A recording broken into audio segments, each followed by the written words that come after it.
Hi, this is Dan with University of Beach Volleyball.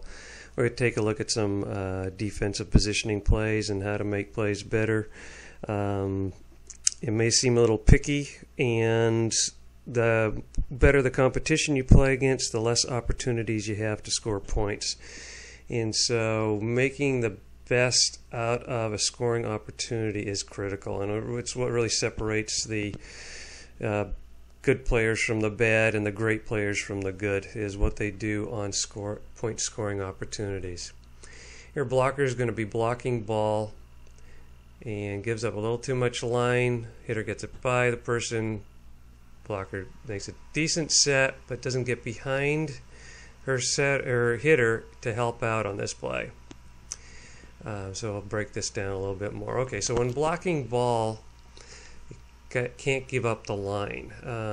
You really got to squeeze the hitter into the middle of the court and play the tendencies. So in this one, it wasn't a horrible block. It just missed it just by a little bit. Good news is the defensive player got behind and made a really nice dig on this and pushes the ball up. The blocker's going to turn off the net and set the ball up. But what happens on the set is that the setter doesn't follow the hitter and try and get into position for a joust and help her hitter out. The blocker's who's blocking the ball now is a little lazy, reaching for the ball with the left hand instead of the right hand. The right hand should be on the ball on that kind of a set, so he's big and lazy.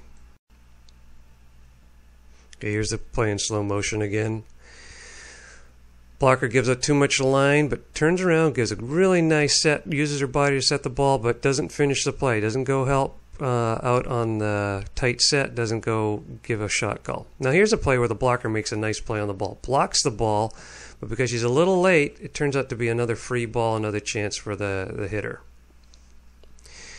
We'll look at the blocker first. She's in great position, knees bent, deep squat, hands up, and she's also looking at the hitter rather than looking up at the ball. She's reading the hitter. Defensive player has got her hands down. That's not a good place to be. You got to have your hands up. You'll see in the next picture here.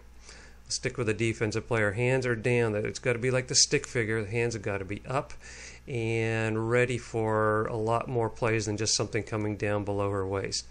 The blocker does not get her hands across the net. See how they're pointing straight up in the air? If they are angled toward the court, this block that she works so hard to get a block on, if she gets her hands angled, the ball's going to come down a lot harder and it'll be a lot more difficult to cover. Here's another play where it's a line shot and it just turns to not a real good play real quick. Okay, the key on this one is watch the defensive player's feet, how many steps she has to take to get to the ball. One little one, 2, 3, 4, 5, and she's still moving and never gets around the ball, so she ends up shanking an easy ball and making a very difficult play for her setter to get to the ball.